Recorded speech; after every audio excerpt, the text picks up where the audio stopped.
This is the 19th season of Bass Talk Live. BTL is presented by Bass Cat Boats, Strike King Lures, Aftco, Pro Guide Batteries, X-Zone Lures, Shoreline Boat and RV Repair, Spro, Gamakatsu, Big Bite Baits, The Bass Tank, Denali Rods, Beatdown Outdoors, and Sunline. BTL coming at you. Good evening and welcome to another exciting edition of BTL Bass Talk Live, where we are going to talk about bass fishing. And yes, the godfather of BTL in studio for the first time in studio. Yeah, and I really thought that you would have said we're going to talk about bass fishing and anything else that we want to talk about. We did that for 17 years, and then you had a year and a half where we don't say that anymore. You know why? Because we mainly talk about bass fishing. Not tonight. I was going to open up the show letting you know that there is an air quality alert for the city of Shawnee, and that it is currently 84 degrees and partly cloudy with a 20% chance of storms. Weather. You had to touch on the weather, man. You know, a few storms rolling in. Hopefully things will be good tonight for no, it's not Mark After Dark, but hopefully it won't be dark by the time we finish, because we're reaching that it time might of the we have year. a lot to talk about, dude. We are. I kind of pumped this show before. We're going to talk about all things that Mark may or may not know about in the industry. There's a lot I don't know. Over the last a lot I do know. I say over the last month, there's just been an explosion of chaos and controversy. It's all like minor. When you look at the grand scheme of things in life, you know what I mean? I heard you got in a throwdown. No, I did not get in throwdown. That's not at all how it went down. Okay. That's how salacious rumors start in the bass fishing industry. All if right. you watched the episode with Ben Milliken, we actually worked it out like men. Well, I was glad that he was on the show. I thought that was kind of cool. Yeah, no, that was cool that he came back on though. Yeah. He has a legion of fans that are very opinionated. There's nothing wrong with that. No, that's good. That's but what you need want. to tell everybody what you're going to do tonight, because, dude, I got stuff I want to get into with you already. Yeah, we already have a bunch of stuff that went down today. There's two things that went down today, one in the golf world, one in the bowling world, that there could not be a better day to have you in studio. I don't know if we'll get into the bowling thing. But no, we're going to get into the bowling thing. Definitely going to get into the golf All right, thing. we do have three major giveaways tonight. I talked about it last week. We had a show on the collaboration between Kevin Brightwell, I believe. Yeah, Kevin Brightwell from KGB, Sid Reeves from Spro. They were on, talked about the collaboration between the KGB, Chad Shad, and Spro. Actually have those in our... That's not the one I'm giving away. The one that I'm giving away. That one's going to you, Paula. That is a threadfin shad colored Chad Shad, as promised. We're giving it away tonight. Have you seen one of these yet? I have not. No. Look at this. Hey, by the way, if everybody sees me looking at the phone, that's how I'm looking at the comments, because I don't have the... You haven't figured out how to do it. No, and when I got to. here today, I showed you how to do it. Okay, look at that. That's the Spro version. And I didn't have this last time because I'll get the real version. Oh, the Spro version is the real version. It's just what's it called? The Spro KGB Chad Shad 180, which I believe means it's like 180 millimeter. Okay. And then this is what it's based on. That is an original KGB Chad Shad that retails. I think he sells how much? Like 150, 160, I think. This was like a $200 version. This was from Let me see Baitworks. this. $150? I think it's almost a $200 version there. Do you use this? Yes. Seriously? Yeah, you don't follow me on Instagram? Dude, I don't I follow stuck one through anybody on I Instagram. stuck one through my finger at Toledo Bend. Oh, that's what you stuck on your finger? That hook right there was the hook that Really? was through my finger. Oh, I didn't know that. Wow. So what kind of line do you throw with this? 20-pound fluoro. Some guys throw, but anyway, we're going to be, for one of the comments, let me see one of those. All right. This is the first time that I've been able to do this on the screen, which is show the two. That's the Spro at the top. That's pretty cool looking. Yeah, Very cool. Very cool. I'd never throw it. Very cool. So we will not be giving away this one. This one, I'm actually like renting this one from my buddy Juice. I went through the whole You're story renting before. it. Rent a lure. He couldn't have them sent to his house because his wife would be like, hey, what are these? And I wasn't in the market at the time that they were available to drop $500 on some swim bait. So the deal was we send it to your house, you use them during the opens, and then give them back to me. Well, now I've made some better financial decisions, so now I'm in the market for the KGB. But now I've also got the Spro, so I'm flush. Okay, so the one that you put through your thumb or finger or whatever, how many fish have you caught on that? How many? I don't know, like 10. How big? Keep it in a gun case.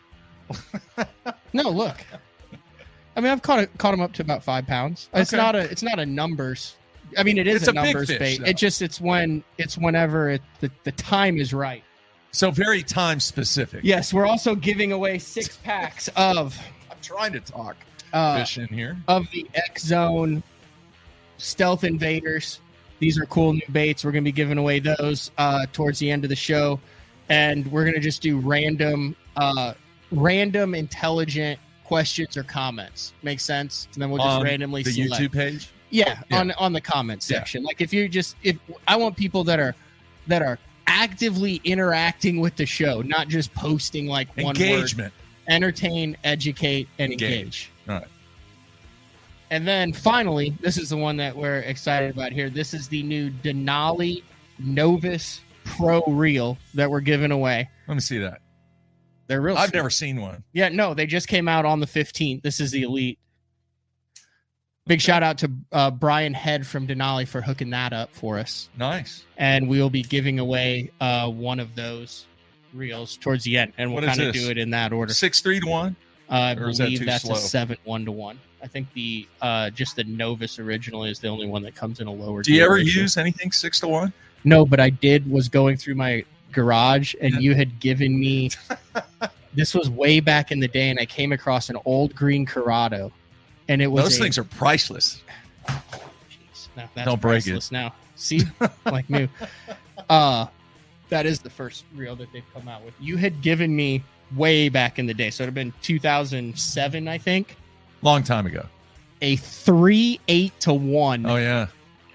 You know what they used that for back in the day, and maybe somebody out there. No one uses solidify a 3-8 wiggle wart, and I'm thinking. Yeah, that's what it was. It was a big wiggle wart. I don't even know how that would be a functional reel in today's. It was like world. This. I mean, that bait was like this, dude, and you couldn't find them. You couldn't find them anywhere.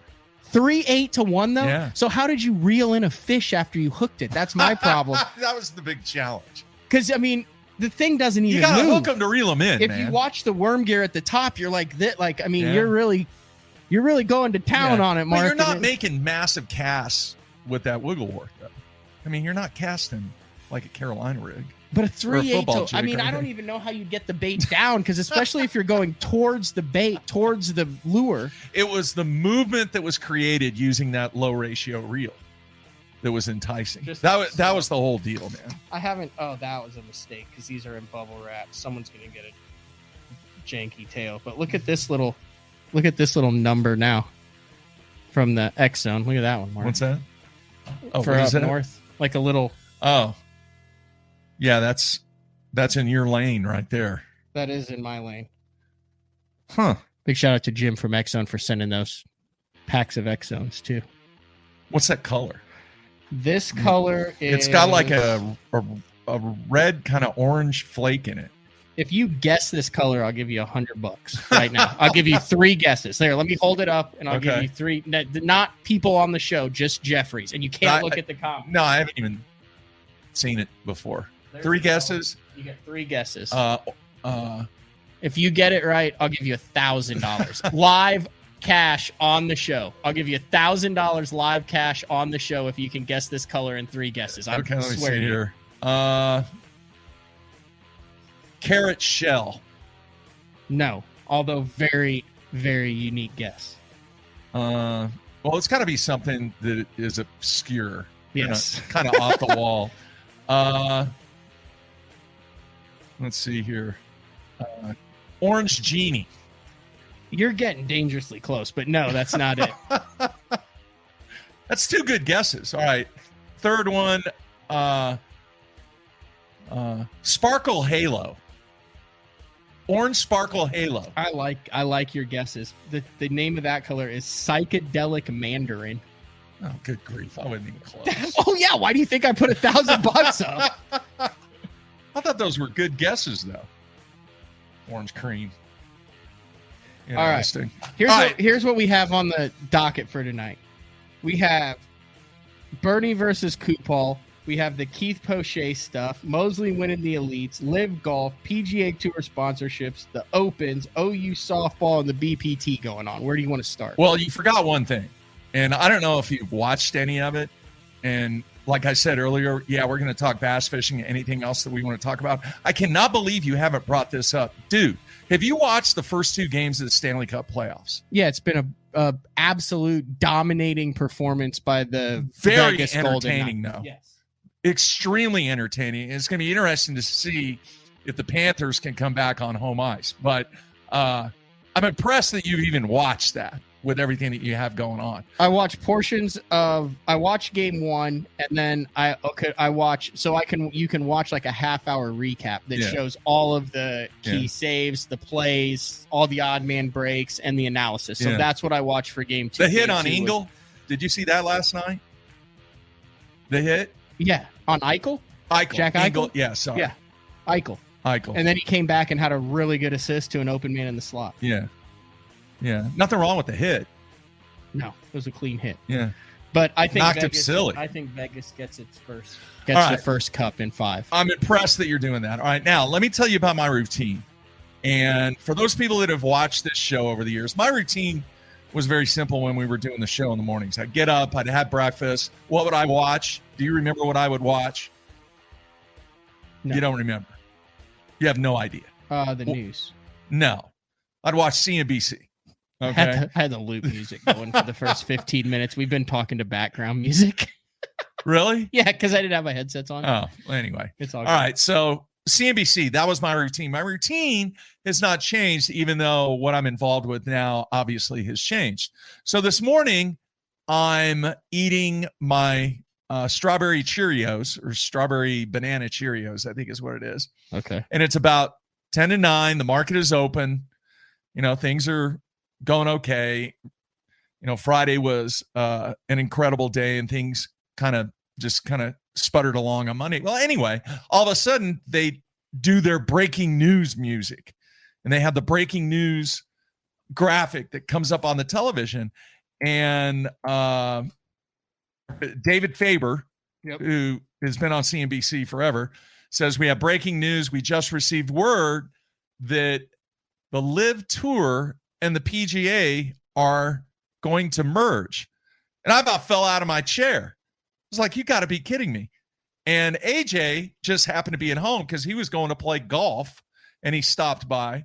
And I go, what is today? Is today April 1st? That's got to be April Fool's. There's no way that those two entities are merging. They hate each other.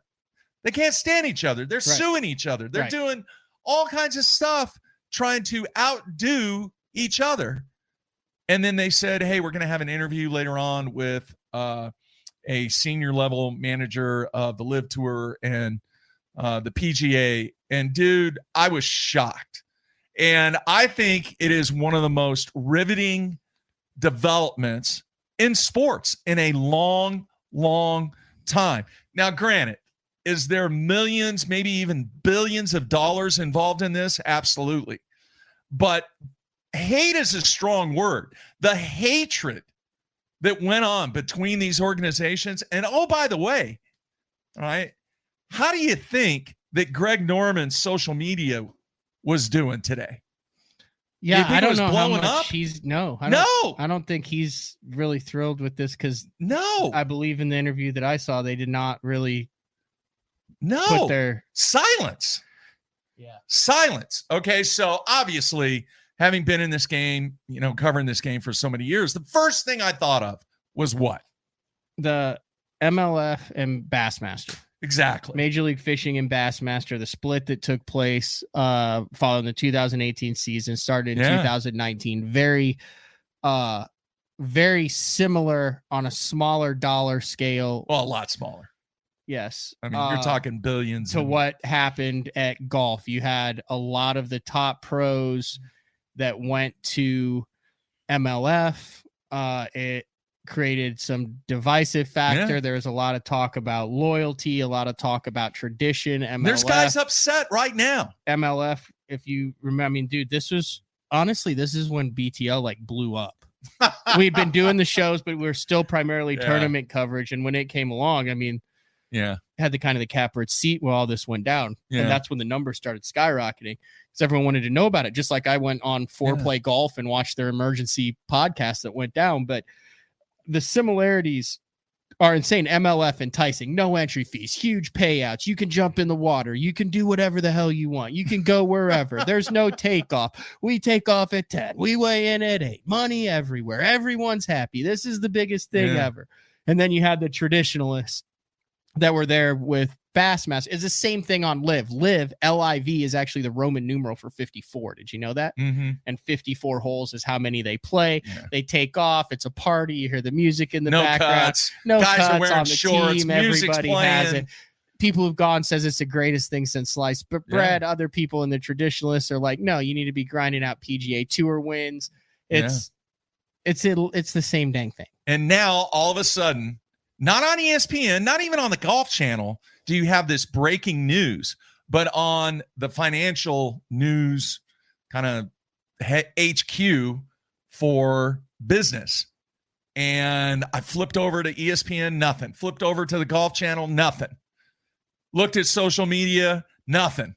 It was only on CNBC. So obviously the first thing that I thought of was exactly what you talked about. So I think the thing that I did a lot of on the show when I was on the show regularly, I like to take things and compare it back to bass fishing. Agreed? Mm-hmm. Yeah. I thought that was one of the things with my background and everything that I was involved in. So what do you think I did today? Any idea? No. I reached out to some people. Oh, you did because you knew you were going to be on the show tonight? Well, I thought it might add a little bit. Now, I'm going to have to remix this entire show. Your vocal range is just all over. No. I am not kind of turned down, so I hopefully don't have to every single time you talk. But I forgot how loud your voice is. I'm very loud. It's a very loud voice. Yeah, I'm very loud. Anyway, I've got you turned down more. I'm hoping that I'm not going to be here till 2 remastering this show. You'll be fine. I feel like you're doing that on purpose. One of the premises that I always had on this show was, look, if you're going to say something, do the research, don't speculate, find out exactly what's happening before you come out with any statement or news or whatever, the true journalistic approach to this game. Well, I was intrigued by this whole Live thing. All right. So I reached out to some people and people who I consider friends, both on the BASS side and on the MLF side. Are we talking anglers or are we talking I'm talking suits? Anglers or suits? Anglers and suits. How about anglers who potentially wear suits? Any of those? He might wear a suit, but I don't know when. Okay. I'm not sure how many times he wears a suit, but anyway. And I just wanted their take, not from initially the fishing perspective of MLF and Bass, but what their thoughts were on the merger between the PGA and the Live Golf thing. And most of them already knew about it and they knew why I was calling. Okay. All right. And the response that I got back from those individuals is they were shocked that it did happen, that the Live Tour and the PGA merged. The fishing community people were very surprised. They're very knowledgeable about golf. It's not somebody that doesn't know what the PGA is and what the Live Tour is and all that. They're very knowledgeable of the tension between the two organizations. And I said, look, bottom line, I said, right now, right at this moment, let's 2 years down the road, 5 years down the road, 10 years down the road, could you see this happening between Major League Fishing and BASS? You're talking, let's just lay it out flat. MLF and Bass joining forces, combining. And would it be a buyout? Would it be Bass buying MLF or MLF buying Bass, one of the versa, or merging? This is a merger, right? Not a buyout. There are a lot of reasons to do this. All right. There really is. And a lot of it is from the business perspective. Wait, are you talking about a buyout where Not talking about a MLF buyout. buys Bass or Nope. Bass buys MLF? It's not what I'm talking about. Because this I'm seems talking to be about- a merger. This is a merger. This is where you get individuals from both entities. You get them at the table. You start talks. You don't get down to the clear details because there's a lot of unknown right now with the LIV and the PGA merger. The way I understand it, LIV and the PGA didn't merge. It was LIV's parent company that merged with And they're creating PGA. their own entity for And there's profit. supposedly going to be both LIV still and the PGA Tour. The PGA Tour is still going to keep their non-taxable Okay, status so you're or whatever. talking about a merger between. So I'm talking about both parties.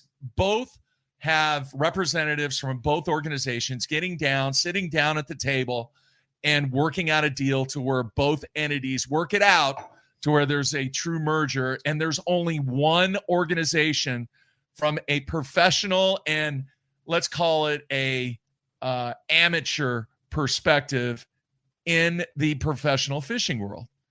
And every single one of them said it could happen. Probably won't happen. Really? But it could happen.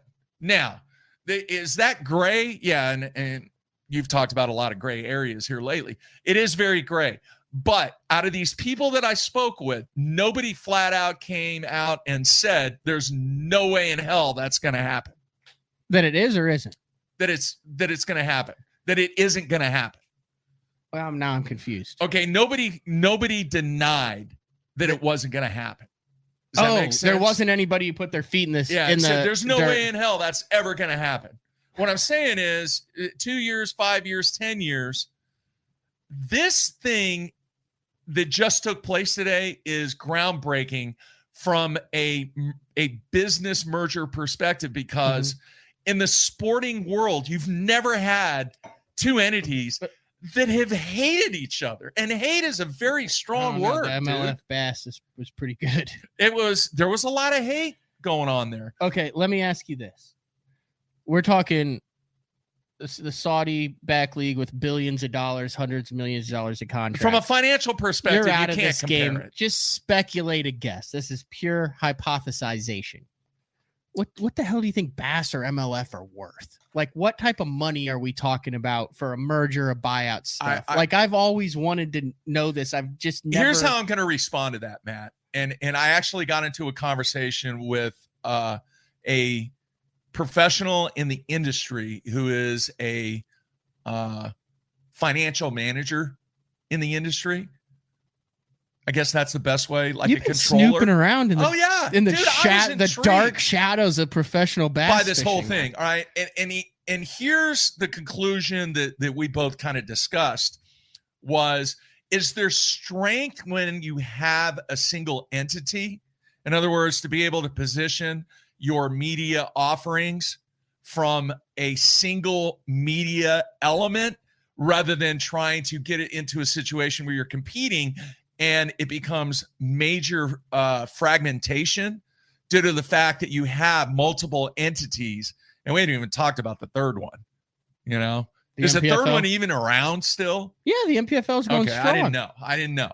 It's going strong. They just had their, I think. And that's no disrespect. That's just me not knowing. Third tournament of the season on Santee Cooper. Patrick Walters won the event, running away fashion. They're doing some unique stuff to this with new live streaming technology. Whatever. And stuff. All right. The feasibility. Come on. The feasibility of being able to position your product right with the strength and the visibility that you have in creating one single entity, I think is more powerful than the atmosphere of competition where everybody's kind of fighting for the same piece of the pie. Here's why, dude. It's because both of those organizations survive specifically on the endemic sponsorships. Mm-hmm. All right. Do you think Bass survives more on endemic than MLF? Yes. I feel like MLF has more non-endemics. Yeah, but you know, how many people truly know what that deal is? And how much of that has been positioned based upon the relationships that have been in place by individuals that have had relationships with these non-endemics forever because of what they've done outside of bass fishing. So what would a merger between MLF and BASS look like? one single entity. Would there be one tournament trail? One tournament trail. I think it's the perfect situation to have what I believe, all right, once again, just my opinion, what I believe is you need to have like the Bass Pro Elite, a true defined entry to be at the top level of this sport. In other words, it is not defined by just, having a supplemented jersey and you say you're a professional bass angler. Okay. No, you have one tour that everybody strives for. Did we not talk about this with this level of interest for 20 years when we had the FLW tour, which was the top level there? Yeah. It was the exact same payouts, the exact same entry fees. It was actually higher. They gave up $1 million for 3 or 4 years. And the Elite Series, it started in 2006. So from 2006 through 2018 through 2019, so 16 for 13 years, we had 2 competing tours at the top. Yeah. Why was there not a talk about how, there's not enough split of the pie for the 2 and all that? Why is it now the talk? 2 reasons. When MLF is when the BPT is around versus the Elite Series. Dude. And those 2 seem to, although they weren't like best friends, they seemed to peacefully somewhat coexist. It was 2 reasons. All right. 2 reasons. One, egos. All right. And the second thing was agendas, because they both were trying to gain profitability. Why do you think ESPN bought Bass to begin with? Because they thought that they could make money with it. Why do you think they sold it? It wasn't making money. Because it wasn't making any money, and they were slicing and dicing all over the place. So I don't know how deep we want to get into this. Not much. I mean, I think it is imperative that if you don't know anything about golf, this situation that took place today is groundbreaking. It really is. And the comparisons, not from a financial perspective, but from an element perspective. Yeah. Can you see this happening within the next within the next 5, within the next 10 years? Was this a sign that the PGA Tour was struggling, or that LIV was struggling, or that both were struggling, or that neither were struggling? Neither. Okay. You know what this was? This was 2 very, very smart groups that saw what they could do together from a financial perspective and decided, you know what, this is a really, really good situation for both of us. For what do I always talk about, or what did I always talk about? You got to do what's best for the anglers. You got to do what's best for the company. You got to do what's best for the sponsors. You got to do what's best for the fans. You take care of those 4 things and still put your company in a position to where you can make a ginormous amount of money, which that is what they're going to do. Do you think there's even the possibility to make a ginormous amount of money in the fishing industry? No.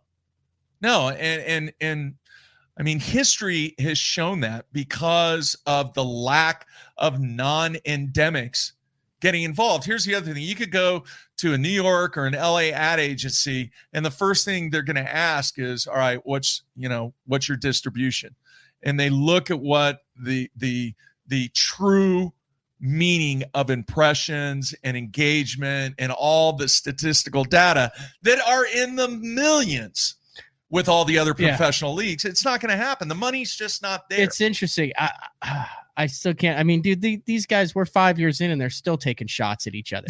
Bass DQs Keith in the Open, and MLF comes out on their social media with this petty post about like 4 minutes of highlights of Keith Poche doing sketchy stuff and about how it's welcome over there. Keith Poche running stuff, Keith Poche jumping stuff. But anyway, I'm glad that we're able to talk about it. It was kind of weird timing, but yeah, I about fell out of my chair this morning when that whole went down. Now, could something happen? I don't know. It was really interesting conversations that I had with multiple people today.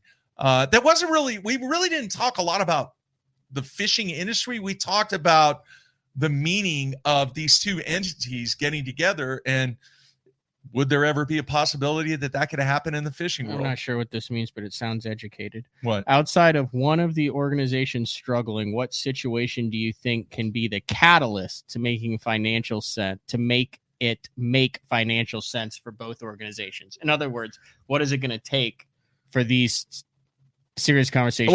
What is going to be the trigger point? That's a great question. I don't think I have the answer, but imagine this, Matt. What if you had the endemics that are really the lifeblood of both of these organizations finally come to the table and go, look, guys, all right, we're not giving you any money and we're not giving you any money.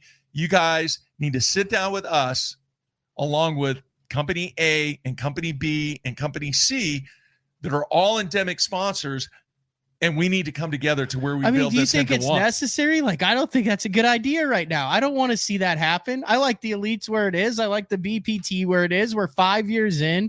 Freaking have at it. I want to go watch KVD catch 28 pounds on Cayuga. I want to watch Brock Mosley freaking win with 43 pounds on the Sabine. Keep your separate ways. You all said your piece. You got a whole group of guys who are going to be freaking retiring in 3 to 5 years anyway. They'll get their piece. They're a part owner of it. Yeah. Look at how many of these young guys, Brock Mosley being one of them, that we've seen come up on the Elite Series and get their chance. They seem to be thriving. There's still 5,000 people showing up to the Elites. They're still doing whatever the hell they want to do over at MLF. Why would you get them together and then go through another 3 years of crap and turmoil? Let me ask you a question. Now you're going to cheapen the Classic because you're going to bring MLF stuff in and all of their ideas. The Classic will always be their the Classic, stuff, dude. and then the Elite Series isn't going to have the opportunity. And I think it's just going to be a freaking gray water then for another 3 years when we finally get it separated and clean now. Time out.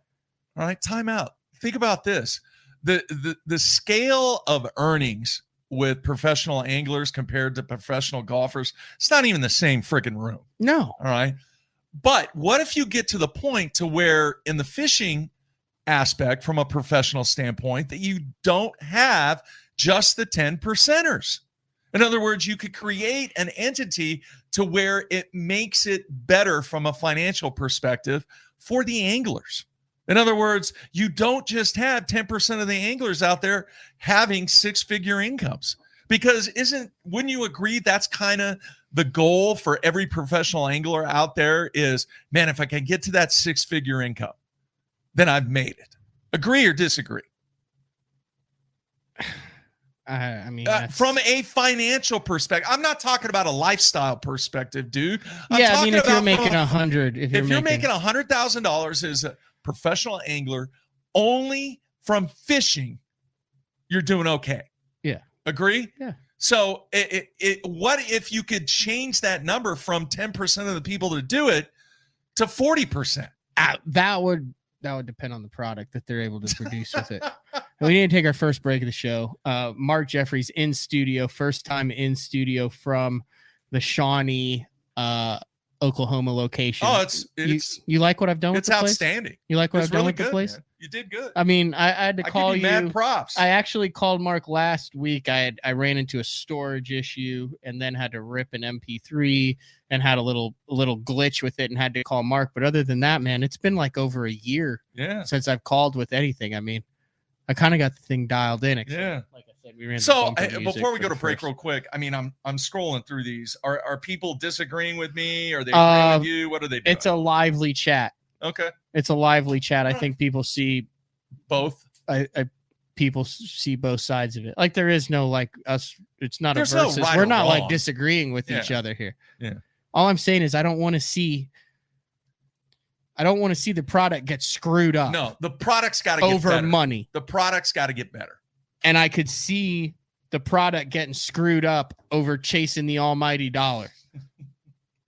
Like, listen. Sometimes it happens. It's interesting. The live thing, I've seen so many of the guys going, man, the guys who chase the money are getting handsomely rewarded now. Yeah. Because they chase the money and now they're. You do know a lot of people they're pissed off. Yeah. A lot of the PGA guys are really upset about this whole thing. So I don't know, man. It's going to be fascinating to watch from a business perspective. It is BTL at night on a Tuesday. Mark Jeffries in studio, June 6th, 2023. We will be back. We'll tackle a couple more of these hot button issues, and then we will get into the evening giveaways, the Denali Novus Pro, the X Zone Stealth Invaders. And look at these. You haven't seen these. I forgot to show you these before the show. No, that one's never been open. That one won't get open. These are the production runs of the second production runs of the Color 7. Do not put that through your finger. No. Man, anyway, Frank, I've caught fish on this. Yeah, no, guys have been posting on social media and the Instagrams about catching fish on. All right, BTL on Tuesday. We'll be back right after this. The new Puma STS has been redesigned from the ground up. With the angler, design, function, and performance in mind, nothing on this new offering was compromised, and the only thing carried over from the previous version is the name. Based on the Soft Touch series hull that started with the flagship Jaguar, this new model is nimble and performs incredibly well at all speeds with either a 250 or 300 horsepower engine. Featuring a new 96-inch wide-body footprint, this hull measures out at 20 foot 7 inches in length. Industry-leading design coupled with tournament-winning performance. The Puma STS from Basscat. Feel the rush.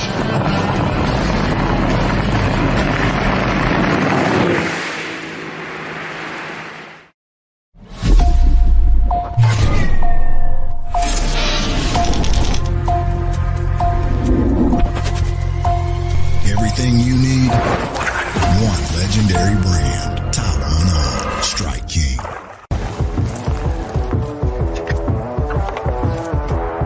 So I'm a big guy, a lunker, a 2 sandwich eating kind of man.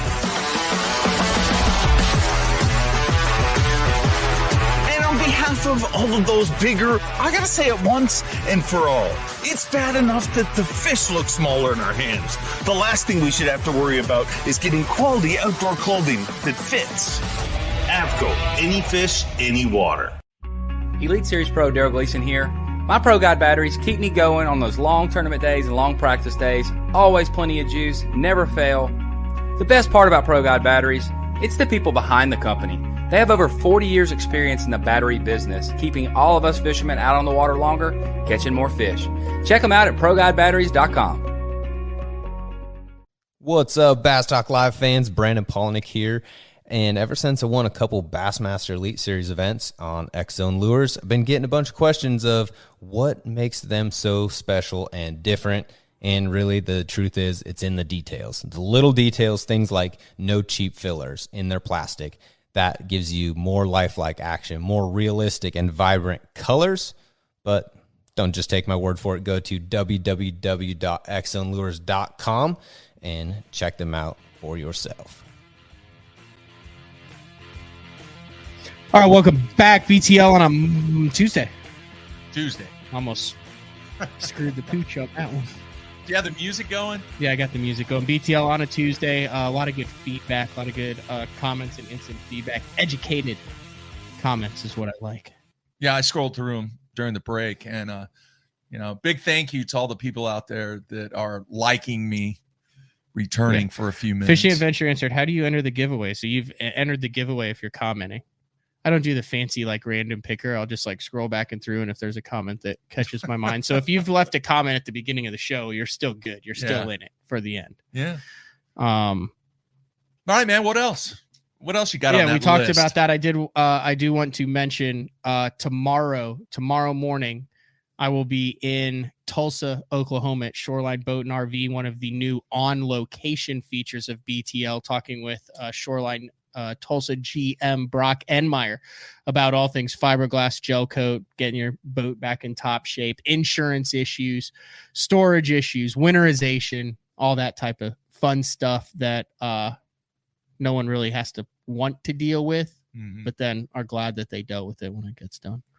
Yeah. Timothy would like to know how many you caught on the Color 7. I don't know, probably 10, 15. Something like that. You've been going down to Texoma a fair amount. I've been fishing quite a bit. In fact, this week is the first week that I haven't been on the water. And Texoma has been really weird for me. I love fishing down there. I know you tear that place up with your little dink and dunk, but I like to go all over the place and try different things. And it's been really weird. We've caught a bunch of fish, nothing really big, but the shad spawn did not last a very long time. but we caught it. We were down there a couple of times, caught it for about 30 minutes, and it was insane for about 20 minutes. What are your thoughts? I actually called you. So the last time you were at Texoma, I know exactly, because I had Austin Neary on from fishtips.com. Yeah, we're going down this path. I'm conflicted about this. I appreciate his American capitalism gung-ho-ness about it, and I understand how he's probably going to make a pile of money off of this deal. Yeah. The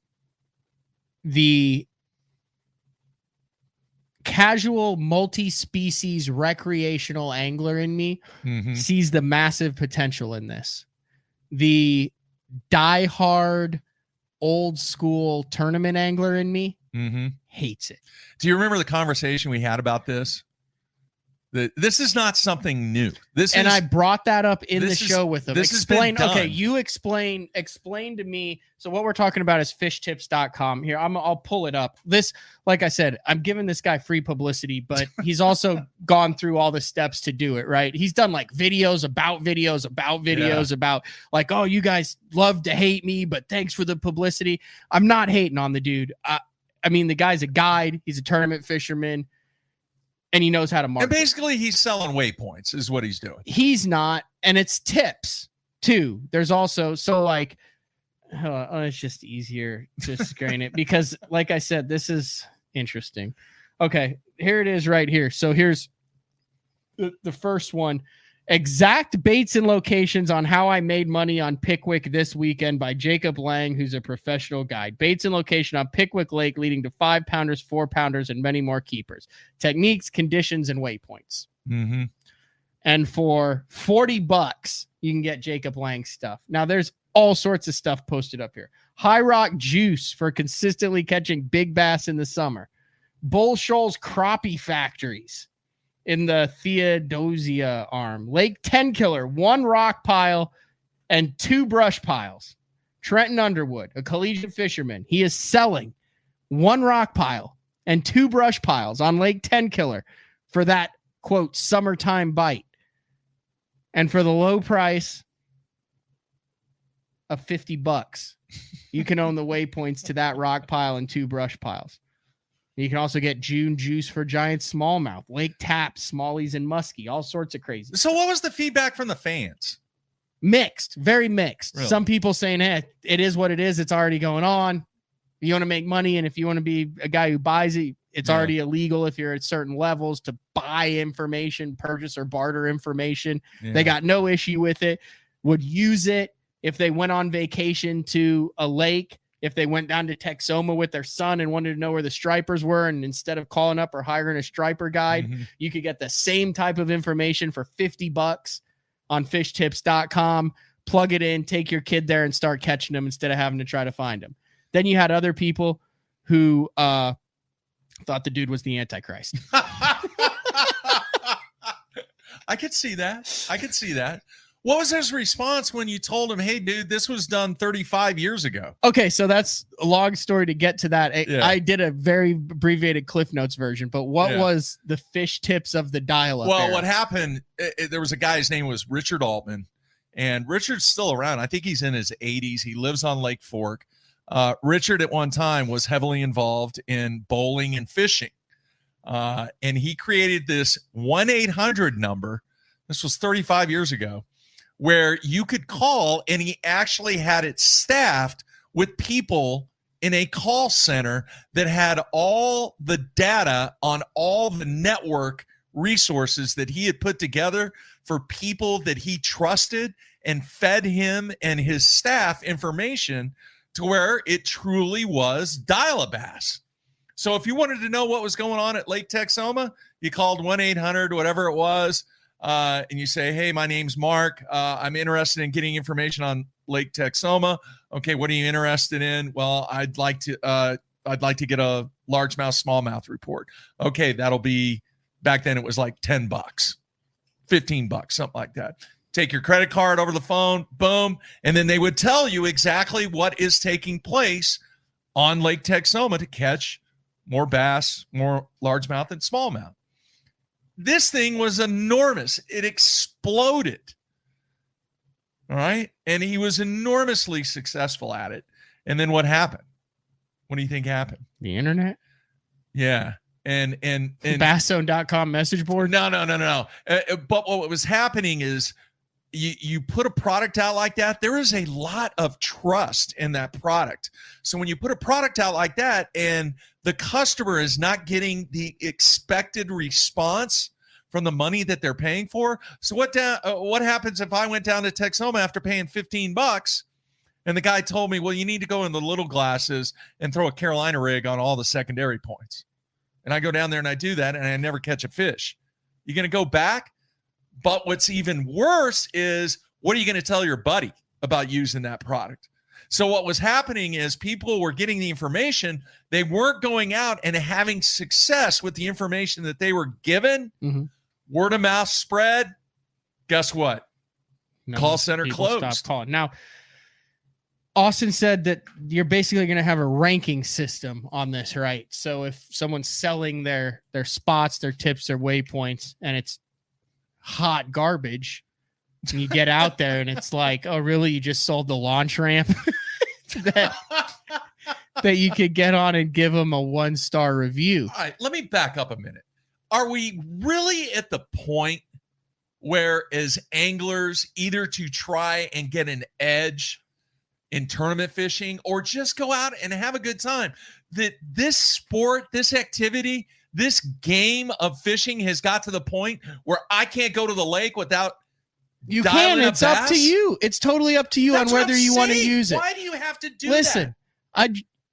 Why not just go fish? You don't have to do it, but it exists. Fish, you don't have to do it, but it exists if it's your cup of tea. Listen, I drive past Big Al's every day and choose not to go in for the tapioca lunch special. Oh, you know what I mean? It's just not my cup of tea. It doesn't mean, Matt, that I'm judging anybody who spends 11 a.m. to 1 p.m. in Big Al's. I get it. But maybe I'm just a crusty old man. Dude, part of the enjoyment that I have had over the past 3 months being on the water is going out and figuring it out.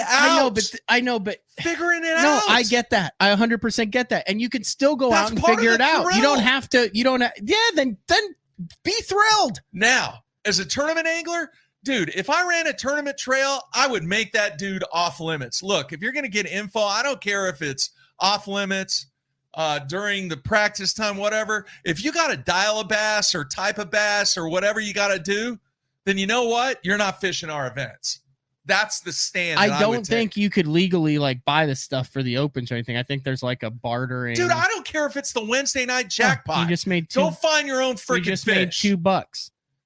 Rich Lindgren, hella bass. He's big. He does his own stuff, but he knows all the little ins and outs. I don't even know how to donate to a chain. He donated $2. What is going on? You just got $2 for your rant. Fish. You're making money on BTL stuff. Go find your fish. I'm sorry. I'm just saying. This is BS, because I know for a fact when you go to Texoma, you have a guide that you call and you say, hey, what's going on? No, he is not? A striper guy. Yes, that's the whole point. This is all I say. This is all I ask him. Hey, man, the bird's running yet? That's what I ask him. You know why, man? You know why? Because of the topwater bite. I know. I'm sticking up for Austin on this by saying I see value in this. Like I said, the old school tournament angler in me hates this. Yeah.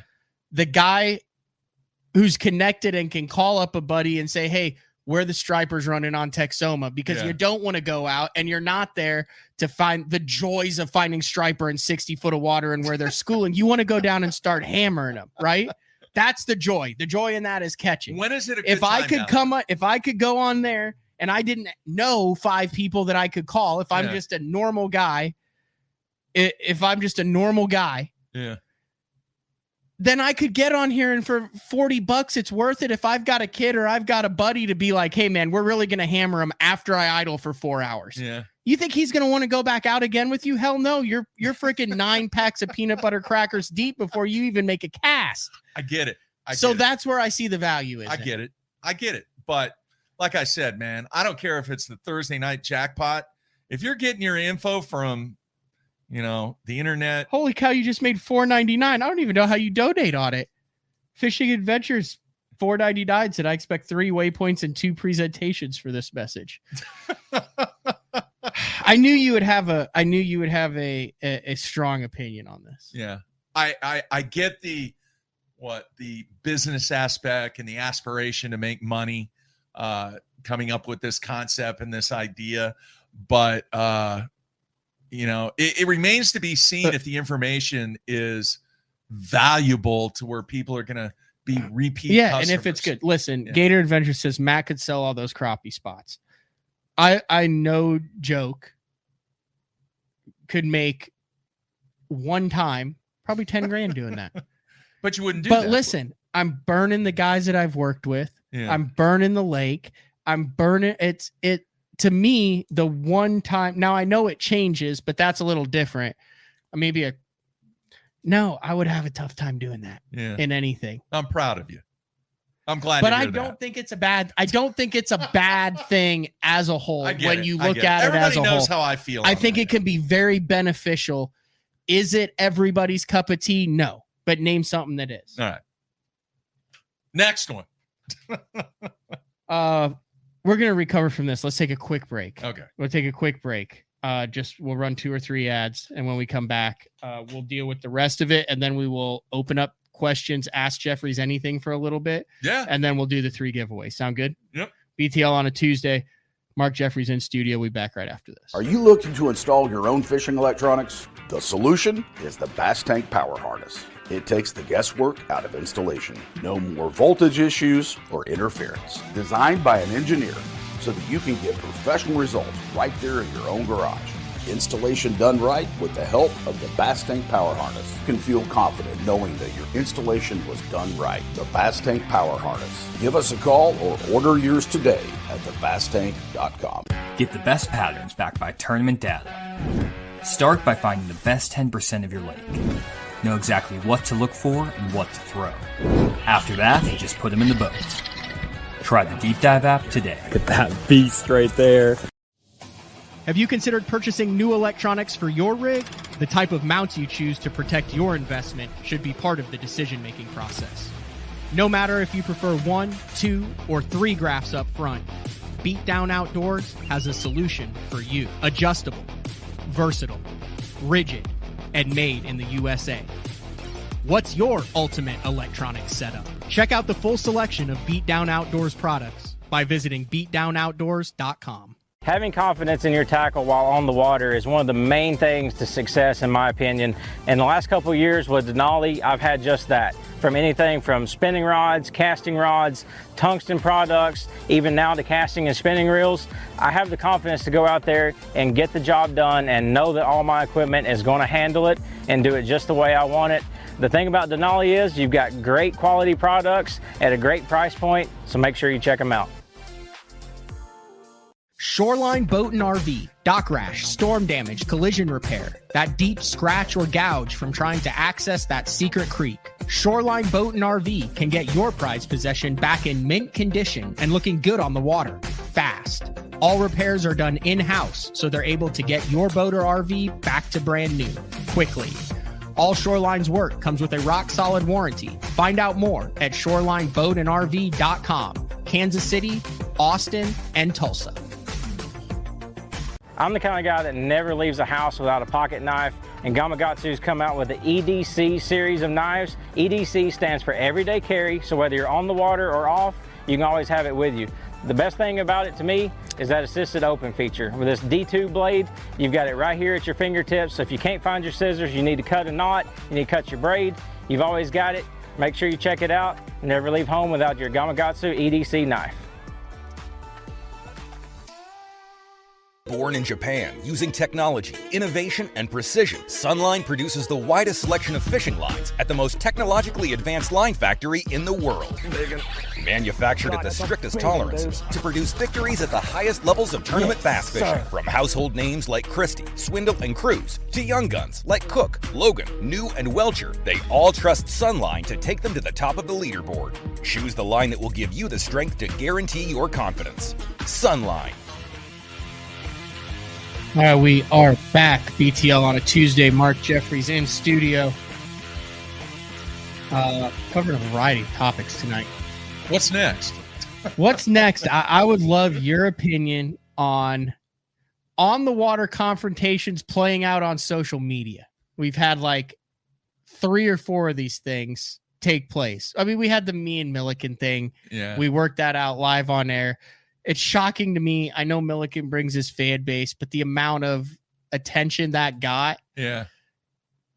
It's a simple solution. I mean, it's the most views of any BTL show in 17 years, including ones that we've put hundreds of hours into planning. Look, man, that is what it is. But you can't have beefs like that.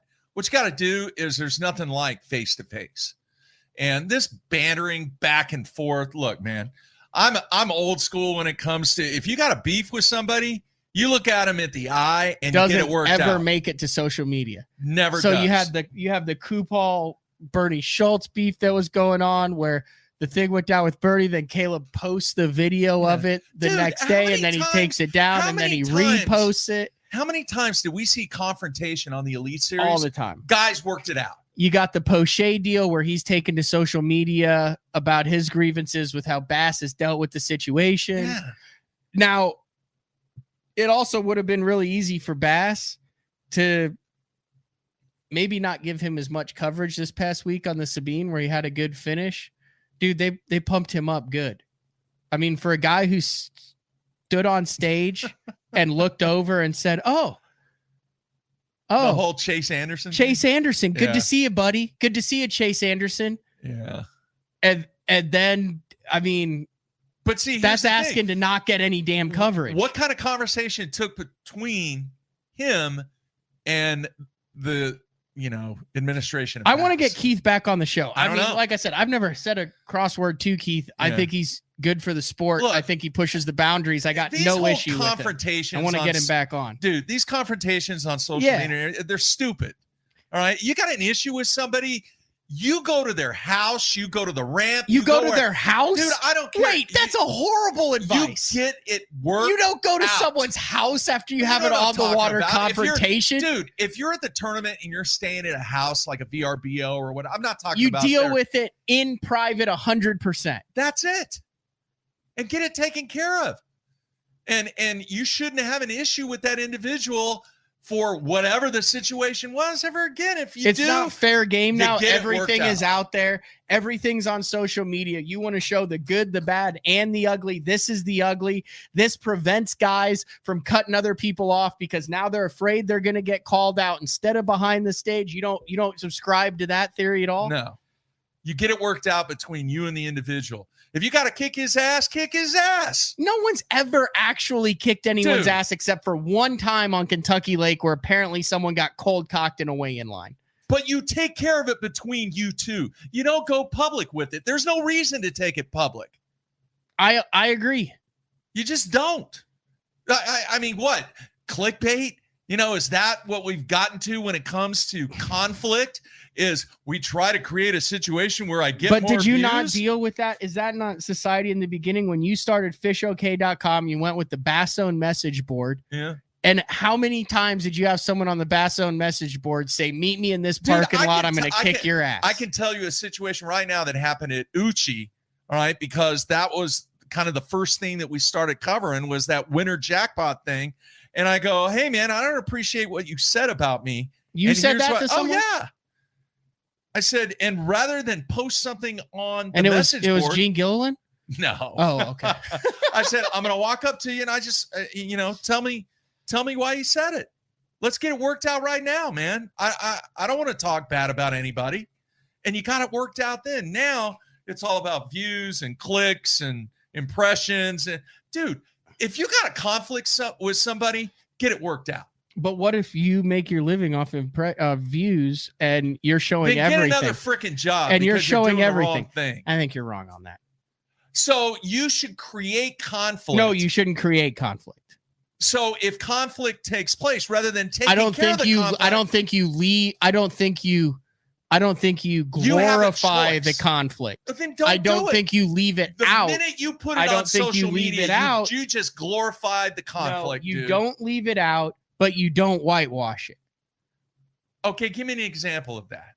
How would you do that? If you have a conflict, you have it, but it's not the main focus of your video. So let's or say, all right, post here, or real whatever. Quick, and we're not going to burn a lot of time on this, but think about this. All right, let's say you're fishing an open, and you're in a spot, and it's not really a community hole, but it's kind of a pretty obvious spot. You'll go up there, you caught 15 pounds on there, and you did it early in the morning. Toward the afternoon, you want to swing back by and hit the same spot, and there's a dude sitting there, and you saw that guy watching you when you were absolutely smashing him in the morning. All right? You going to say anything to him, or are you going to keep quiet? Let's say you say something to him. It just depends. And then you and him get into it. So what do? Do you take care of it at the weigh-in? Do you go up to the guy? Take care of it on the water. All right, and at the weigh-in. Done. No, it's I finished. agree. Why do you have to put it on social media then? To just get clicks. You're telling me that somebody is making a living because they are sensationalized something that happens all the time on the water? But if it happened and it's part of it and it can be and it has to do with it, I see no issue with putting it in. But I what I think is interesting is the stuff after the fact that is strictly just to get the rise. Whatever. I'm not saying that you have to get into a fist fight or a heated discussion. Just take care of it from a professional aspect. Dude, that happens in bowling all the time. You deal with wait a second. You deal How with do you situations. get into a beef with someone in bowling? If you have, there's a thing called a 2-lane courtesy, and a lot of times you'll have somebody that walks up on you and you don't give somebody a 2-lane courtesy and they get all pissed off. What's a 2-lane courtesy? It's a 2-lane courtesy. In other words, when you're bowling, then somebody that is 2 lanes away from you, the rule is you don't bowl. But some people, and when they're approaching or whatever? Yeah, when you're up on the approach getting ready to bowl, you have to give a 2-lane What's courtesy. it called? An encroacher? Like if you're like, Bob jumped my roll. Is it called jumping a roll? Because that would be fantastic if it was. It would be like old Dwayne jumped my roll and I cold cocked him. That get pissed off all the time. We were in line getting a natty ice and I cold cocked him. And you're in a critical situation. The guy needs a double to cut the lead to 1 pin or something like that, and he gets up there and he strikes and he walks back and he slaps it off and he gives you the FU look, and all that. Dude, it happens. Wait, say that time. again. Slow it down. That sounded like some. What? He needs a strike to cut the lead to 1, and he hits it. And he hits a strike and he walks back and he slaps it off and he gives you. He slaps it off. Yeah, slaps it off like that. Like slaps that? It off. Like that. That's called slapping it off. Yeah. So is that the equivalent of what is that the equivalent of in fishing? Like you're around someone and some dude goes, yeah, booyah, or bam! That's what I'm talking about. Yeah, that's what I'm. Is that the equivalent of that's what I'm talking about when you're within earshot of someone else? Kind of, but it's the way that people handle those situations discreetly. And then he stares you down. That are like throwing that stuff out on social media. But listen, that's not impacting your role. Yeah, it is. How? It's that vision that you have, all right, when you approach. Well, that's just poor mental game then. If that's impacting you, if someone claps you off and it affects your next. Your vision, your focus, your concentration is focused on that 2-lane courtesy that's given in that span of your vision as you approach the line. Anyway, but the bottom line is this, dude. All right, don't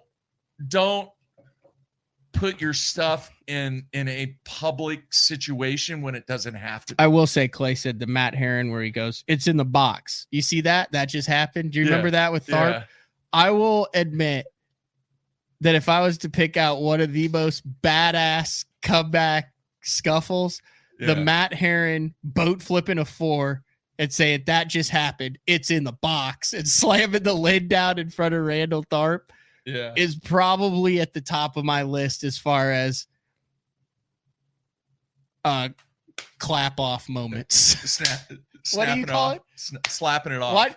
You just you bowling people are dorks. No, I don't do it, man. I don't do it. Dorks. I don't do it. At least fishing isn't at the bottom of the barrel. Do it. I don't do it. That is not how When roll. I went to that bowling deal with you, there were some guys that were walking around that they really were feeling themselves. Oh, ego exists. They were really feeling themselves.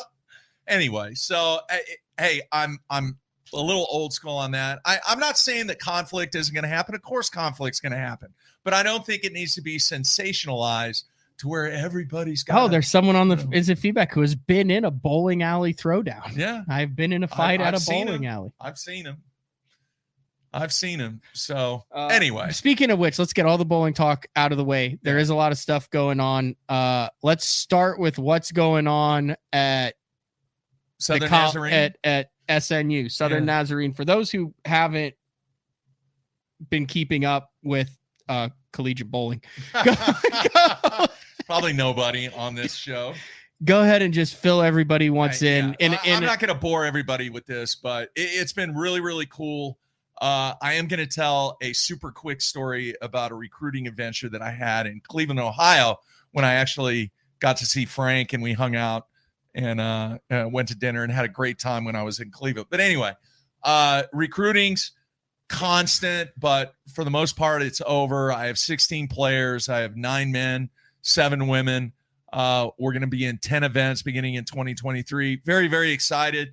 You know, I had a basketball coach tell me when I was a player, he said, we could be really good. He goes, then again, we might not be. And that's kind of how I feel about this group on the men's team. We could be really, really good. But then again, we're so young. And with us being a year 1 program, we'll just have to wait and see. But extremely excited, guys and girls. They're all really amped up about getting on campus in August. And then we will crank things up August 12th. And then our first event is in the second week of October. So the season goes from October all the way through the month of April if you make the playoffs. I will keep everyone up to date. I have the SNU bowling program. Boy, this looks like a 2012 Bass Zone website right here. Yeah. I see a little bit of green mixed in there too, but you have a full team, men's and women's. We've actually ran. Oh, do you have a SNU women's bowling promo now? You have a promo for the men's and the women's team now. But you've got the women's team, the men's team live, the schedule, the blog. You're an Under Armour school. Yeah. You have a lot of sponsors. Yeah, it's been really, really good. And recruiting, I love recruiting. And the quick story that I'm going to tell, and you'll appreciate this, Matt.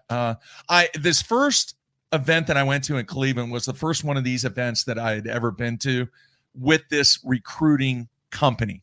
In other words, there's a company out there that actually puts together showcase events, very similar to baseball and basketball and every other collegiate sport, where high school kids are trying to get scholarships. So I knew that everybody was going to be doing the same thing. They all had the dorky bowling balls with their school logo and pins and, giving away Frisbees and all this other stuff. So I did it different. I had jerseys with names and numbers on the back, of which other schools do not do that. Yep. I had $250,000 in movie prop money that I had stacked on the table. And you've seen this money before. You cannot tell the difference. Know, I thought dude. It was a little Dion-ish. All right. You can't little tell the Deion difference. Sanders.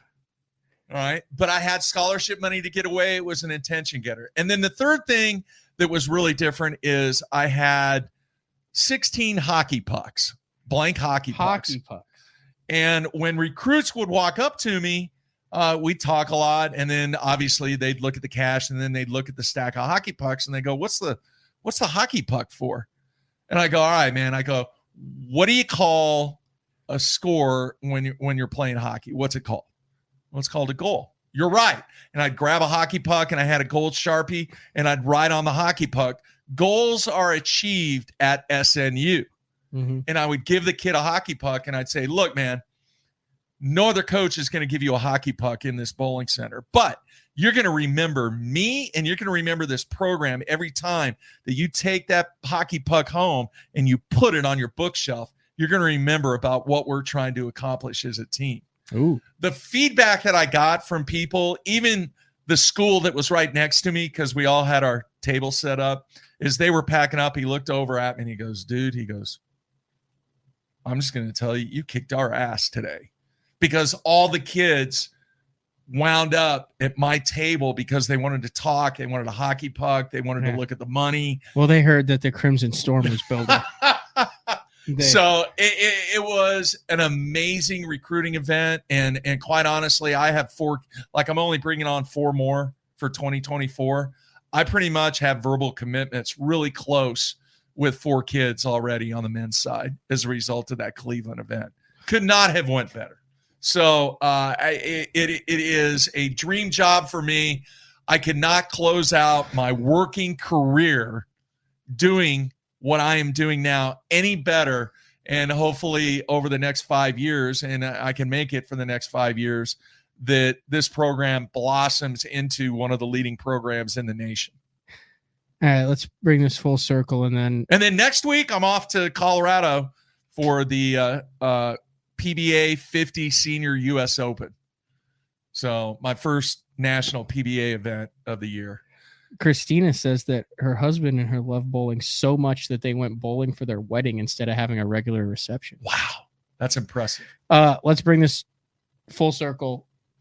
Do you know enough about what the PBT just came down with sponsorship wise? Because this is very fascinating to me. The PBA? The PBA. Yeah. And very relatable to tournament bass fishing. Okay. It just came out today. And what they are doing is they are actually creating something, and this is for 2024. And I don't know if you can see this. They might be able to see it. This is an actual jersey. Here, I got plenty of power now. Can they see that, Matt? Yeah, it looks good. Okay. You can see it with the different numbers on the jersey. So each one of those numbered sections on the jersey, the PBA has created what that area of your jersey is worth.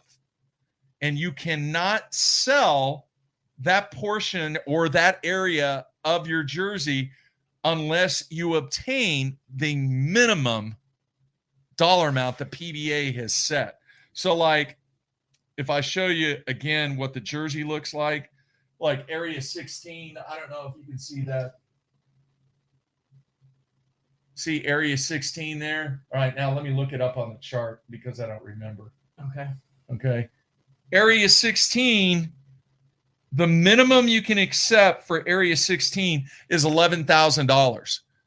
Oh, wow. And the PBA will not allow you to wear that jersey unless that sponsor on the jersey. Unless that contract has been approved by the PBA. So it would be like bass, you showing up to a tournament at the top level. Yeah. And bass saying, if you're going to have AFCO across your chest right here, this spot right here, they have to be paying you at least $12,000. That's right. And so you would never have someone who's got AFCO across it just for product or AFCO across it for $5,000. That is the minimum amount for that. And that does not matter whether you're the top bowler or the bottom bowler on tour. That is correct. That is correct. So then the other thing that I thought was fascinating was they take a cut of your sponsorship? No. That was originally a thought, but what they do is they're actually coming off the endemic licensing fees that bowling ball companies have to pay to have their product registered with the PBA. That's where there was a little confusion in that. So basically what they've done is they've created a platform that gives the players a minimum acceptable requirement in sponsorship of which they have to approve. And it's public knowledge now to where everybody knows, all right, well, if you want that spot on your jersey, all right, it's going to cost you 13 grand or 11 grand or whatever. All right. Now you could charge more.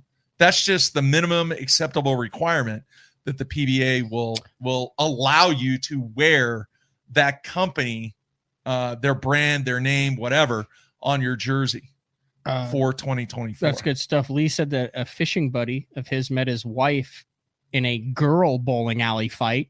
Shirts were rip off, and he offered one of his jackets, and the rest is history. There's also some. Joe wants to know how many schools have bowling teams.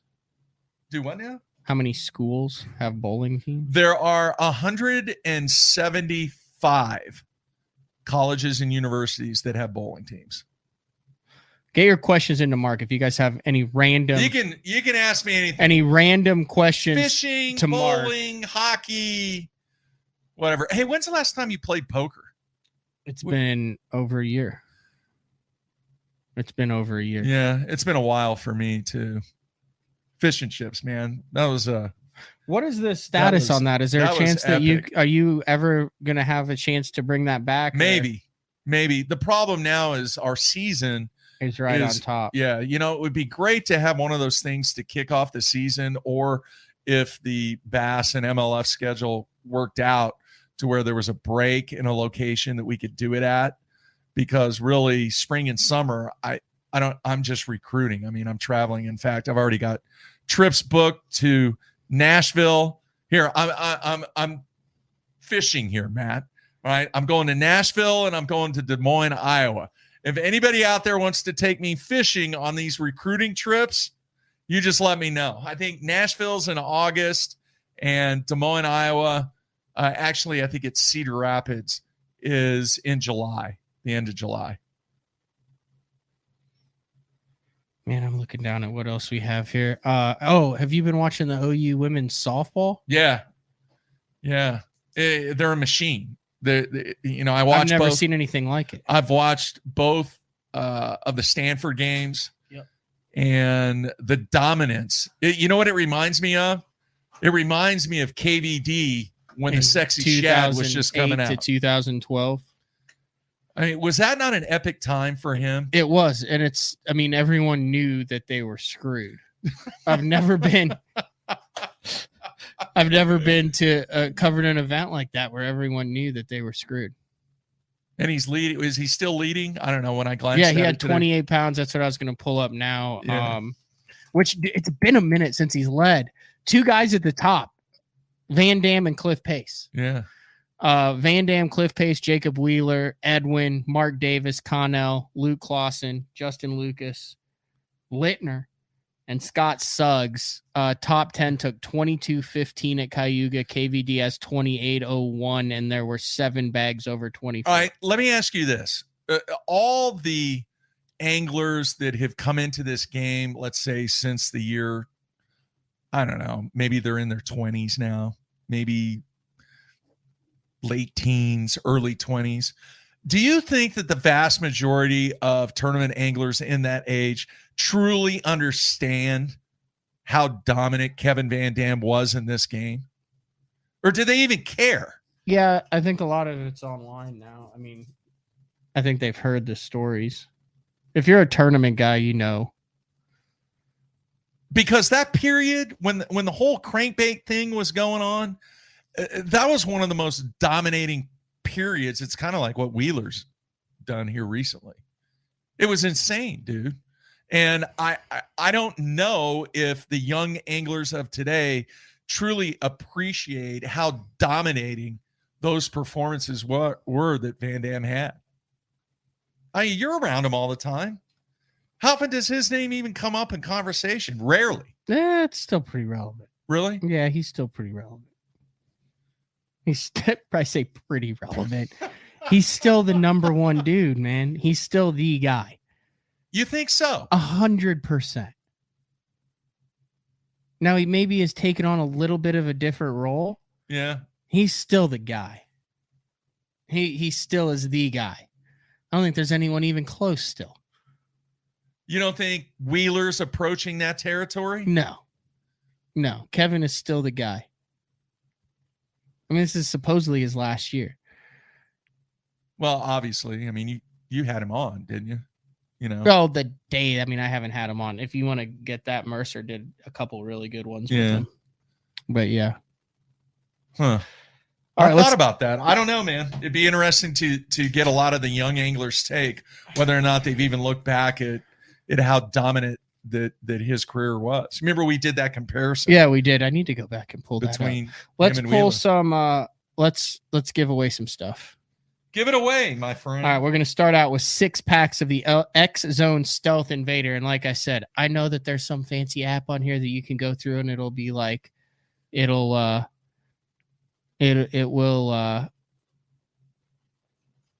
like automatically randomly pick comments or something like that. I'm sorry, I'm not that fancy. I need an intern. 6 packs of the X-Zone Stealth Invader. And X-Zone has a lot of good stuff out there too. High quality stuff. And Brandon Polinick, probably one of the faces of X-Zone. Oh, actually, they had Carl who was kicking butt. Yeah. Coop, and then Brandon. How is Carl? Have you talked to him lately? Good. I mean, I talked to him after the Sabine. I don't know of anybody that's actually good after the Sabine. I actually glanced at some of the live coverage that was on Fox on FS1 that day, and they were catching a lot on topwater. That's what caught my attention. Did you watch any of that? Yeah. I watched a little bit. It was kind of cool about the essence of all the other crap that was on the river. There's a lot of stuff that they were fishing. All right, I'm going to scroll up, and I'm going to scroll down, and I'm going to scroll up for all these comments, and I'm going to keep scrolling up and down, and you just tell me when to stop, and whatever I stop on is the comment I'll pick. Okay, stop. Oh, well deserved here. This was the comment. Clay said, "I'd just be mad if a guy was selling my spot, and if a guy was selling my spot, and I found out it was for sale online." All right, Clay. Clay, shoot me. Clay's gonna be one of those guys. He's gonna get the 6 colors and complain about the colors. What was that color again? What was it called? He's gonna be like psychedelic Mandarin. I wanted psychedelic orange. No, I'm just kidding, Clay. Clay, shoot me an email, matt@basszone.com. In the title, put X-Zone prize winner. There you have it. And I'll get that out. So the X-Zones are all gone. I gave away a pack last week. I'll get that stuff in the mail this upcoming week. What are we doing next? Let's do the Spro Chad Shad. This one is this one is actually from Lucky Lure in OKC. Oh, okay. I think they still have a couple of the Chad Shads in stock. But this one, I'd gotten 2 of them. Sid then is going to replace mine. So this is for the $60. This is the 05 thread fin color, which is doesn't that kind of look rainbow trouty? It does a little bit. Just a little bit, but that's considered the thread fin color. This is a $60. This is a $60 deal right here. Let's see what we got down here in the new comments. Do I need to tell you to stop? Yep. You ready? Yep. Nope. Now we got people that are just posting Chad. Like I'm saying, we got to be somewhat. But I'll give it to it. I appreciate you. You could do a trivia question. Huh? You could do some type of question. Do we want to do a trivia question in the first one? What's the biggest prize you got over there that you're the biggest prize is the Novus Pro by far right here. Okay. I mean, the Chad Shad's pretty sought after right now. Mm-hmm. But I mean, that Novus Pro is probably what kind of question are we talking about here, Mike? I don't know. Name an original member of the Bass Zone team when it was formed. No, because that has nothing to do with the professional fishing. That's only then now you're limiting it to Oklahoma people. We'll just do I don't know how to do the random generator on here. I'm sorry, people. It is what it is. All right, I'm scrolling. We're doing. You ready? Stop. Hold on, I wasn't scrolling. I wasn't even on the comments. Stop. Nick Koshmeter said Wheeler is not even close. I think in talking about with Kevin. Yeah, Nick wins the Chad Shad. Nice. The KGB Chad Shad 180 from Spro. Nick, send me an email, Matt@Basszone, BASSZONE.com. with your contact info and put Spro Chad Shad winner in the title. All right. What'd you think of the reel? No, sweet. Give it another spin. Yeah, it's sweet. Super light. What'd you say it was? 7-3-1? Yeah, let me look it up here. Very nice. I don't want to oversell it and I don't want to undersell it. The Novus Pro. Here it is right here. Watch this. Add to stream. Oh, how do I hide current comment? There we go. It is 7-3-1, 9-1 bearing count aluminum frame, drive gear, high strength brass. I like the handles are a composite clutch bar, a dual brake system, a carbon composite cover plate. Very nice. I don't know what any of that means. But there it is. Very nice. So is that what we're giving away? This is next. This is what I have in my hand right here. Okay.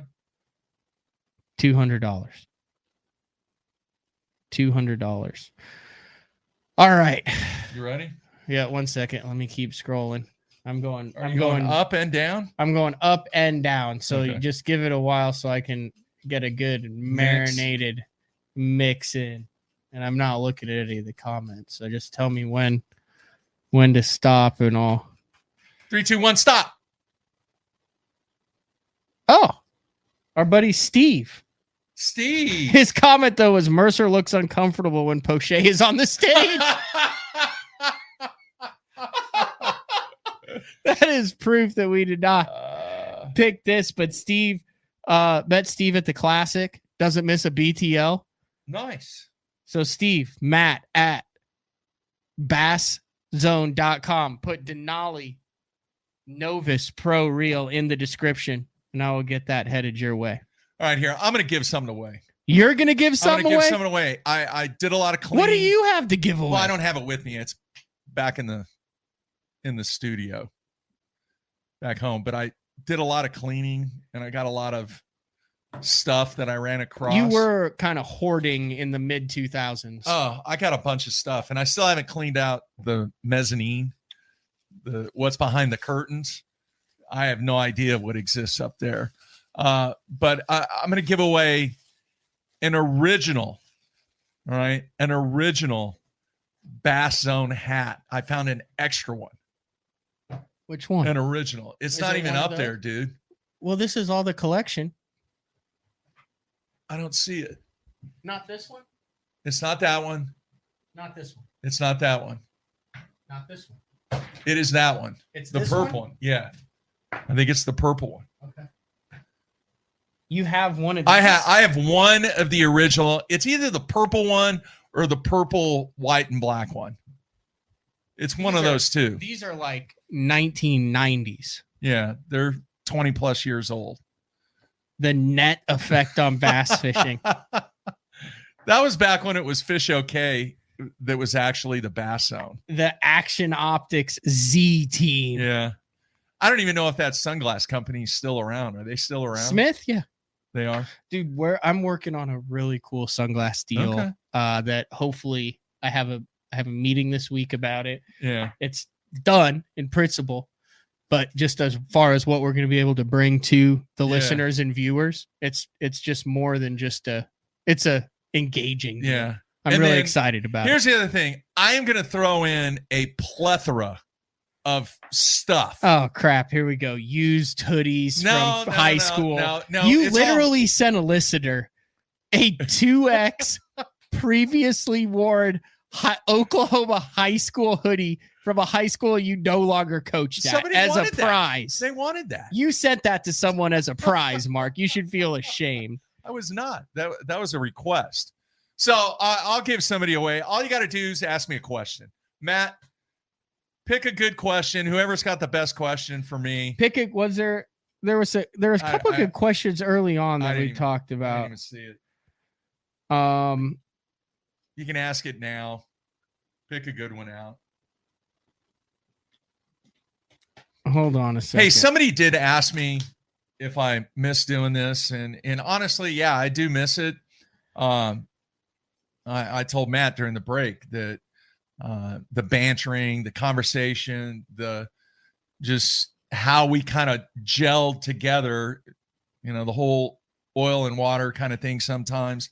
There's a lot of reflection going on with some of the greatest moments that we've had over all the years that we spent doing this. So yeah, I kind of miss it, but honestly, I am really, really enjoying life now. I love being able to go fish and being able to bowl and being able to coach. I can't handle the pressure of picking a question, so I'm scrolling again. Just tell me when to stop.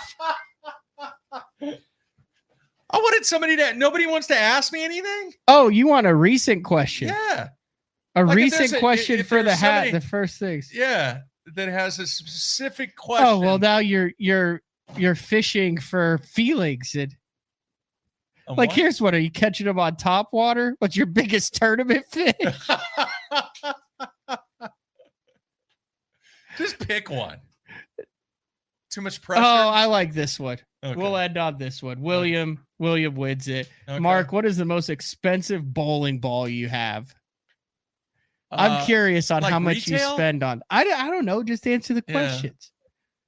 Like retail, I don't know, probably a couple $100. What are there bowling balls like that are reels or like $1,000 for the bowling ball? No, max is probably a couple $100. They range anywhere. The biggest fee now is when you go into a pro shop is having to pay to get it drilled. It's like $60 now. It's outrageous. All right, we're gonna do rapid fire questions. Rapid fire, because now there's a bunch. Send that email to Matt at Bassone. No, send it to me. To Mark at bassone.com. Not one of these hats. These hats go in the studio. Yeah, I gotta put them up there. It's bare now. Yeah. All right, we'll do some rapid fire questions. This is not gonna end well. Joe would like to know, what is your one BTL regret? Not doing YouTube earlier. Honestly. We had that conversation, Matt. It was you and Dave, and you were like, man, we got to do this YouTube thing. And I was all about, no, we got to drive traffic directly to the website. We don't want YouTube getting the benefit of the content that we're creating. Pooch on that one. Yeah, that was a horrible mistake. Tim wants to know when you retire from coaching in the classroom and you're done. Yeah, I'm done. No more molding the minds of the youth. No, just the youth that are collegiate bowlers now. And that's my question is, do any of your bowlers have NIL deals? They do not, but we do have an NIL deal for every player to get equipment. These are good questions. Yeah. You got to just do them quick. How is your bowling going? 3 seconds of fourth and 2 missed cuts. Yeah, you should quit. What temperature do alewives stop spawning?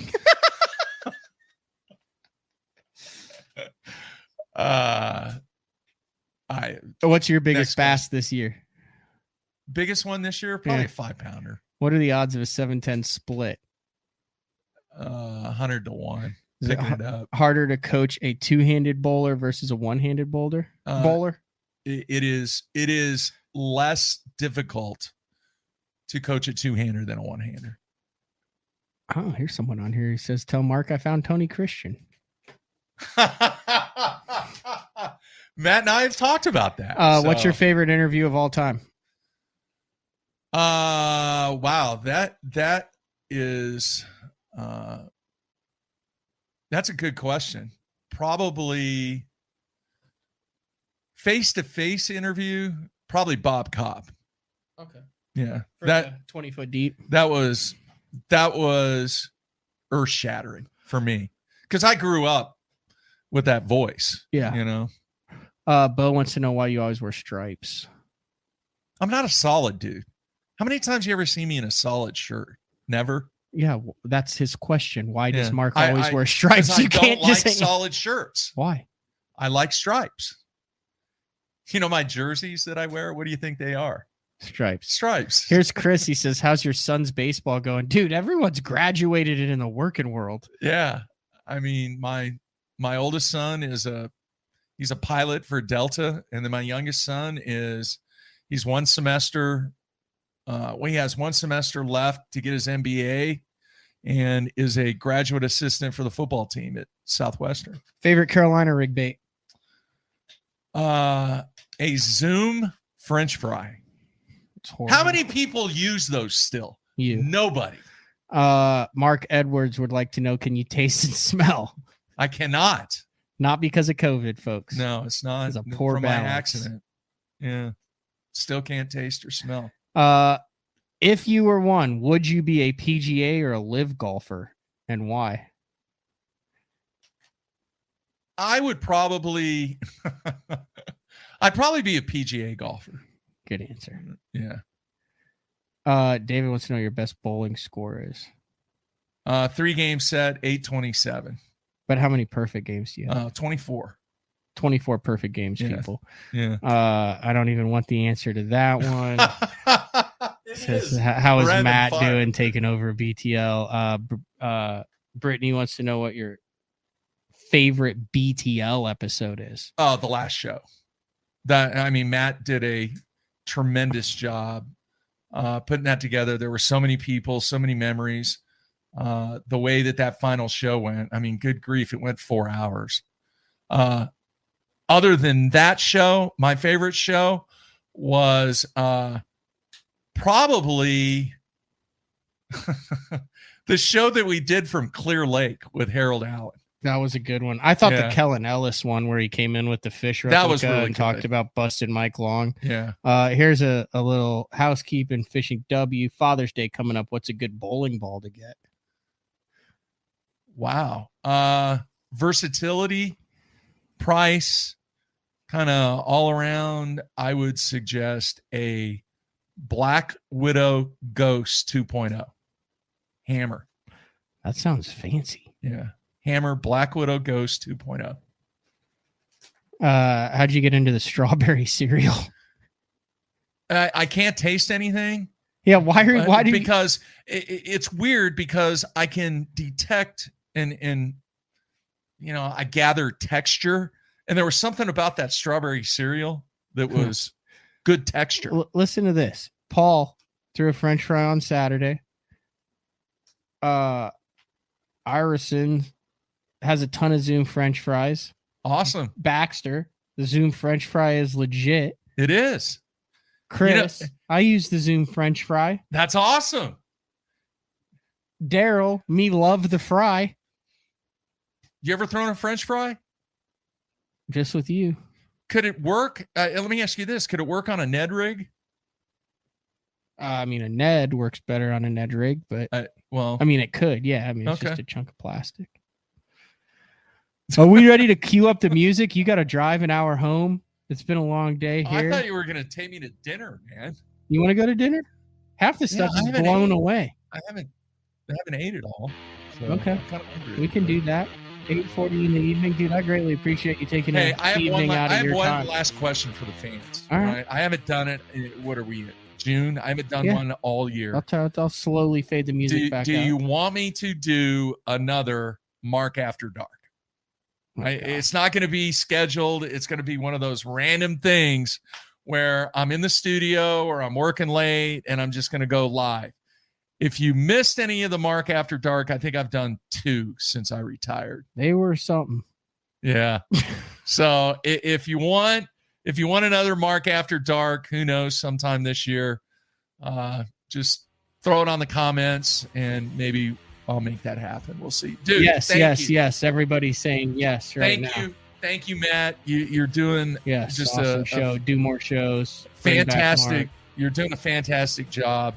The quality and the one thing that we built this thing on was the journalistic integrity of covering this sport the way that I felt and we felt that it should be covered from a journalistic pushed the perspective. Limits recently, but we'll get back to it. You still got we'll that, get back man. to You it. still have that edge, and that's what makes this brand different than all the other. I'm enjoying stuff it. I'm having fun. I'm doing shows that I'm enjoying. Hey, how about we do a little change of headgear to take us out on the show there, Mark? What do you mean? Do a little change of headgear right there to just take the show out. You said that I look good at this. You did. I recently was What do you think? I was recently down in Texas and I found one. Here, let me see. It fits pretty good. You look good in it, man. I look like no, you look. Oh, man. Yeah, you look like some of your cattle just got out. That, I mean, I'm That still is not styling, super man. comfortable enough to wear it like, It looks pretty good. wear it all the time. I'll get to the point, Yeah. where I'll be able to go to Billy Bob's. I got a couple of Red Dirt concerts coming up. It looks good, man. But yeah, throw that back on and then take us out.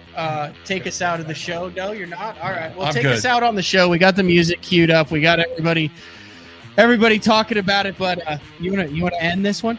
I'll end this one. Big thank you to all the fans. Appreciate you putting up with me being back behind the mic, and continue to support this guy. He's doing a great job. Folks, that's it. We're out of here.